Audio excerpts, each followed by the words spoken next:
أعوذ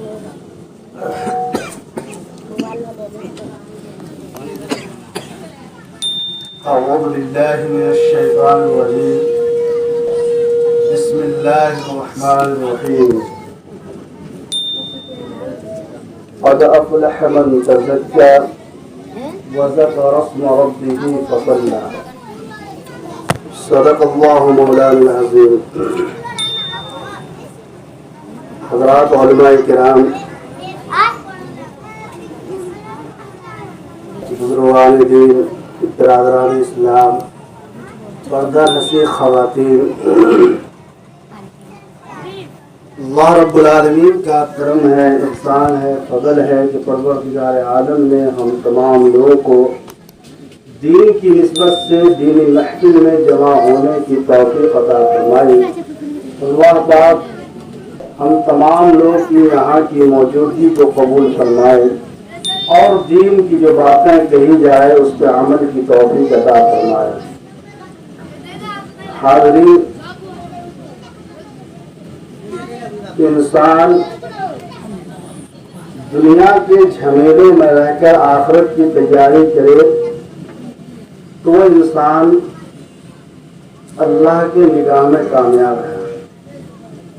اگر کوئی بندہ موقع میسر ہونے کے باوجود بھی دین پہ عمل نہیں کرے اور دیندار بننے کی کوشش نہ کرے، شریعت کے اوپر عمل نہ کرے اور یہ تصور کرے کہ ہم کامیاب ہیں، تو وہ کامیابی بھی اس کی بدنصیبی ہے. اللہ پاک نے ہم کو اور آپ کو دنیا کے اندر آخرت کی تیاری کے لیے بھیجا ہے. یہ بات ہم کو اور آپ کو سمجھنا ہوگا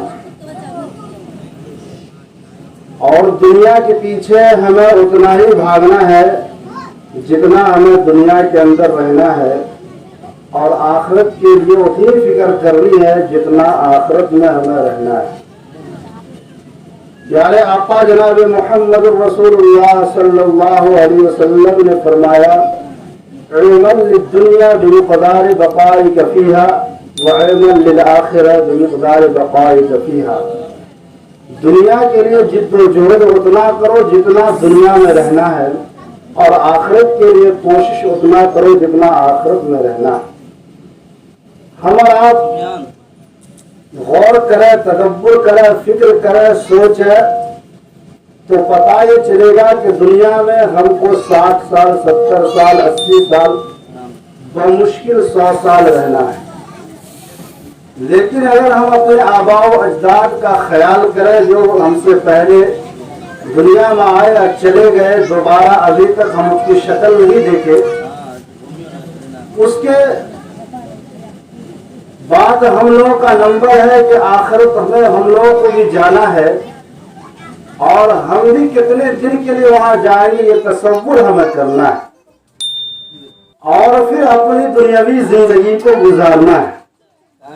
تو جب ہم خیالاتوں کی دنیا میں غوطہ لگاتے ہیں تو پتہ چلتا ہے کہ دنیا کی زندگی تو چند سانسوں کی زندگی ہے جس کی گنتی ممکن ہے، جس کا اندازہ لگانا ممکن ہے، جس کا تخمینہ لگانا ممکن ہے، لیکن آخرت کی زندگی لا حساب ہے، اس کا کوئی اندازہ لگانا مشکل ہی نہیں، ناممکن ہے.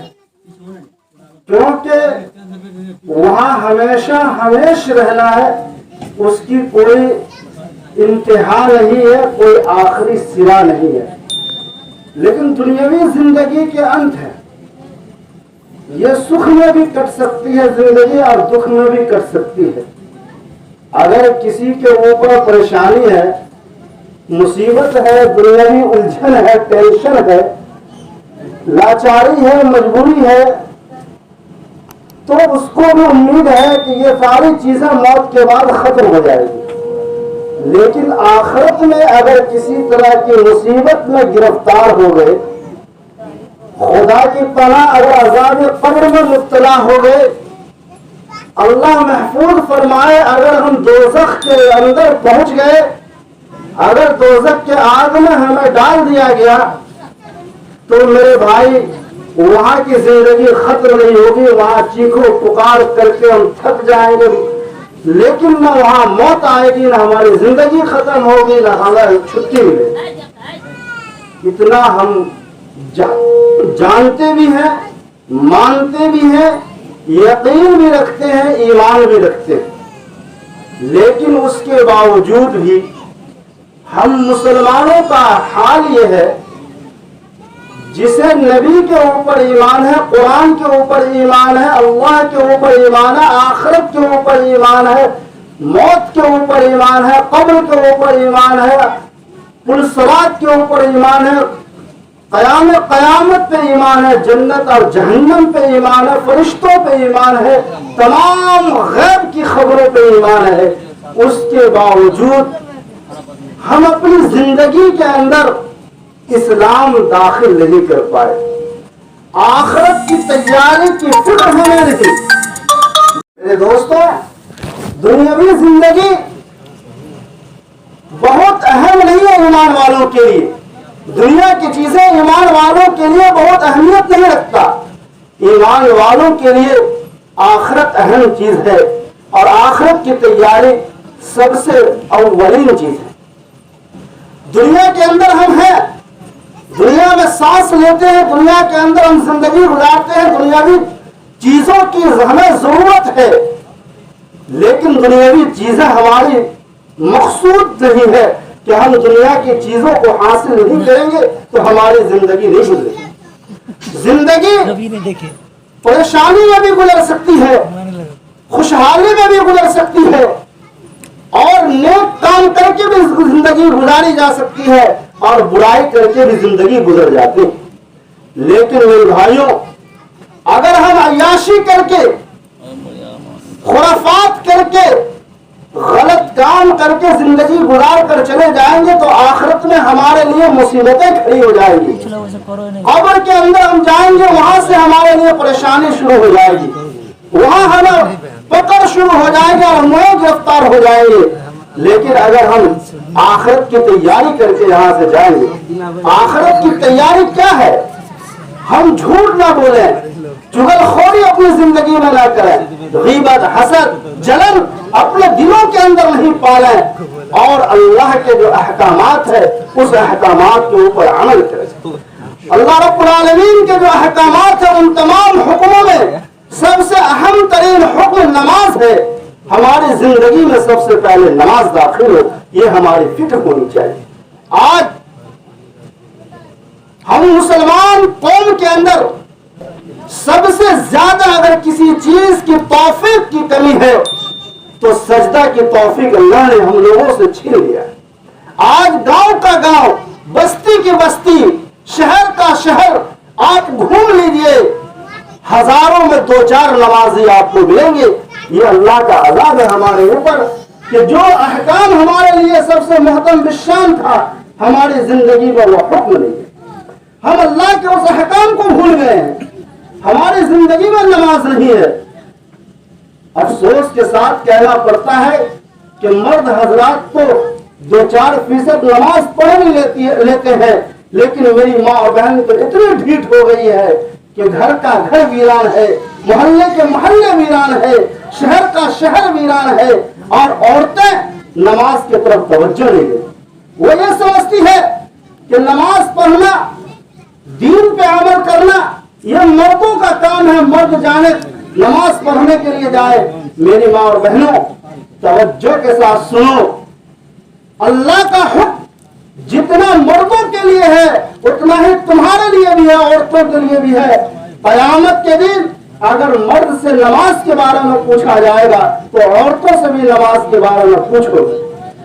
अल्लाह पाक पूछेंगे कि हमने तुम्हें सेहत दी थी, तंदुरुस्ती दी थी, जिंदगी दी थी, आपको छोड़ दिया था, लेकिन तुम नमाज क्यों नहीं पढ़ी? तो क्या जवाब दोगे? याद रखो, अल्लाह पाक क़यामत के दिन बंदों से सबसे पहले नमाज के बारे में पूछेगा, चाहे वो बंदे मर्द हो या औरत, सबसे पहले उसे नमाज का ही हिसाब देना पड़ेगा। अगर नमाज दुरुस्त हुआ तो दिगर अमाल की तरफ भी तवज्जो दी जाएगी और रफ़े दर्जात का सबब बनेगा। लेकिन नमाज ही जिंदगी में नहीं होगी तो सारे अमल मुंह पे मार दिया जाएगा। इसलिए मेरी माँ और बहनों, आप रोजा रखती हैं, मुझे इनकार नहीं, लेकिन नमाज से आप दूर हैं। आप अपनी जिंदगी में नमाज को दाखिल करें। आप नमाज पढ़ेंगी, आपके घर दीनदाराना होगा, आपके घर में दीनदारी आएगी, आपके बच्चों के अंदर दीनदारी आएगी, आपके शहर के अंदर दीनदारी आएगी, आपके रिश्तेदार भी आपको देखेंगे कि हमारे घर की औरतें नमाज पढ़ती है तो वो भी नमाज पढ़ेंगे। इसलिए तारीख शाहिद है कि औरतें जब अपने अंदर दीनदारी पैदा करती है तो मुआशरे दीनदार हो जाते हैं। इसलिए मेरी माँ और बहनों, खुसूसन आपको तवज्जो देने की जरूरत है कि अगर आप नमाज से दूर हैं, नहीं पढ़ती हैं, तो आज से अहद करें कि आप नमाज पढ़ेंगे। नमाज का हिसाब मर्दों को भी देना पड़ेगा और औरतों को भी देना पड़ेगा। मैंने कुरान मुक़द्दस की आयत करीमा पढ़ी, उसके अंदर अल्लाह पाक ने नमाज पढ़ने का हुक्म फरमाया और नमाज पढ़ने वाले को कामयाब फरमाया। मैं कुरान के हवाले से वाक़या बयान करके अपनी बात खत्म कर दूंगा। कल क़यामत कायम होगी, हश्र का मैदान होगा, तमाम दुनिया के अव्वलीन और आखिरीन का इज्तिमा होगा। जब सबके फैसले हो जाएंगे, जन्नती जन्नत में और जहन्नमी जहन्नम में चले जाएंगे, तो जन्नती जब जन्नत में जाएंगे तो हमने पढ़ा और आपने सुना और हदीसों कुरान के साबित है ये बात कि जन्नती के दिल में जो भी तमन्ना होगी, ख्वाहिश होगी, अल्लाह पाक उसकी वो तमन्ना और ख्वाहिश को पूरी करेगी। दुनिया के अंदर हम कितने आरज़ुएं लिए हुए हैं, कितनी तमन्नाएं हैं, लेकिन हर तमन्ना पूरी हो जाए ये मुमकिन नहीं है। एक जन्नत ऐसी जगह है कि वहां जो भी तमन्ना आप करेंगे सारी तमन्नाएं पूरी होगी। तो जन्नती में जन्नत में और जहन्नम में चले जाएंगे। तो कुरान पाक के अंदर एक वाक़या नकल किया है, वहां का नक्शा खींचा है कुरान ने कि जन्नती के दिलों के अंदर एक तमन्ना आएगी, एक आरज़ू होगा कि हमारे फला दोस्त, फला रिश्तेदार, फला साथी हमारे साथ जन्नत में नजर नहीं आते, वो कहाँ है? तो उसके दिल में ये तमन्ना होगी, ख्वाहिश होगी कि काश मैं अपने उस रिश्तेदार को, अपने उस दोस्त को, अपने उस साथी को एक नजर देख पाता। दिल के अंदर ये तमन्ना आएगी और जन्नत और जहन्नम के बीच में जो पर्दा, वो पर्दा हट जाएगा। जब पर्दा हटेगा, जन्नती अपने उस जहन्नमी साथी के तरफ, रिश्तेदार के तरफ, भाई के तरफ जब देखेगा और उसका जो हाल देखेगा कि वो परेशान है, जहन्नम के आग में जल रहा है, तो उसके दिल के अंदर एक कुरहन होगी, हमदर्दी होगी और वो तौब पर पूछेगा कि ऐ मेरे दोस्त, तू दुनिया के अंदर मेरे साथ उठता था, बैठता था, खाता था, पीता था, हमारी जिंदगी तुम्हारी जिंदगी दोनों एक साथ गुजरती थी, लेकिन इतना बड़ा फर्क कैसे हो गया कि हम जन्नत में चले आए और तुम जहन्नम में चले गए? तो जहन्नमी क्या जवाब देगा? वो कहेगा लम नकुन मिनल मुसल्लीन। उसका जवाब होगा कि हाँ, खाते थे एक साथ, चलते थे एक साथ, घूमते थे एक साथ, रहते थे एक साथ, सारे कुछ एक साथ करते थे, लेकिन तुम्हारी जिंदगी में एक बात थी, मेरी जिंदगी में वो बात नहीं। जब नमाज का वक्त होता तुम नमाज पढ़ते और जब नमाज का होता हम नमाज को टाल देते। नमाज न पढ़ने की सजा ये है कि हम जहन्नम में पहुंच गए, नमाज पढ़ने का ये फल है कि तुम जन्नत में चले। तो मेरे दोस्तों, हमारी जिंदगी में नमाज जरूरी है, हम अपनी जिंदगी में नमाज को उतारें, क्योंकि कामयाबी नमाज से मिलेगी, बरकत नमाज से मिलेगी, रहमत नमाज से मिलेगी, अल्लाह का फजल नमाज से मिलेगा। हम नमाज छोड़ करके बरकत अपने घर में ढूंढ लेंगे, कभी हमारे घर में बरकत नहीं होगी। हम लाख मिलाद करा लें, कुरान खानी करा लें, हम लाख ताबीज़ और दुआ करा लें और हम सोचें कि हमारे घर में बरकत होगी और हम नमाज छोड़ें, खुदा की कसम हमारे घर में बरकत नहीं होगी। अगर हम कभी मिलाद नहीं करें, कुरान हम दूसरों से नहीं पढ़वाए, हम खुद ही तबर्रुकन कुरान पढ़े, लेकिन हम नमाज 5 वक्त की पढ़े, तो आप अपने घर के अंदर नमाज पढ़ने का एहतमाम करें, औरतों को भी नमाज राजी बनाए, खुदा की कसम आपका घर बाबरकत बन जाएगा, बारहमत बन जाएगा। आपके घरों के ऊपर खुदा का फजल और खुदा का नूर नाजिल होगा, आपकी जिंदगी भी मुनव्वर हो जाएगी और आपका आखिरत भी कामयाब हो जाएगा। मैं ज्यादा लंबी तकरीर करना नहीं चाहता। उलमा किराम के यहाँ ज़म्मे गफीर है, तमाम लोगों की बातें आपको सुनी है। अल्लाह पाक से दुआ कीजिए कि जो कुछ मुझे टूटी फूटी कहने की तौफीक हुई उस पर अल्लाह पाक मुझे भी और तमाम लोगों को भी अमल की तौफीक अता फरमाए। खुसूसन हम तमाम लोगों को पंजाना नमाज पढ़ने की तौफीक अता फरमाए। वमा तौफीक इल्ला बिल्लाह।